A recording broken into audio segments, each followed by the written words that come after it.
Հարավային Կովկասը դառնում է խաղաղության և համագործակցության տարածք, Ալիև։ ՀԱՊԿ պետք է շատ զգույշ և կոռեկտ լինի Հայաստանի հետ աշխատանքում, Լուկաշենկո։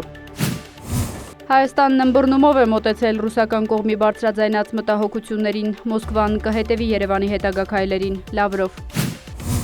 Եթե Հայաստանն անդամակցի Եվրամիությանը, ապա Ռուսաստանը Հայաստանի հետ ավիահաղորդակցություն չի ունենա, Օվերչուկ։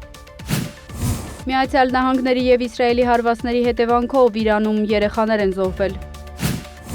Իրանը վճռական պատասխան կտա ամերիկյան հարվածներին, Արաղչի։ Իրանում խոցված կործանիչի անձնակազմի 2 անդամները փրկվել են, Թրամփ։ Իրանը հայտնել է Իսլամական հեղափոխության պահապանների կորպուսի հետախուզության ղեկավար Մաջիդ Խադեմիի մահվան մասին։ Միացյալ Նահանգները կոչ է արել Իսրայելին հետաձգել հարձակումը Սիրիա-Լիբանանյան սահմանին գտնվող անցակետի վրա։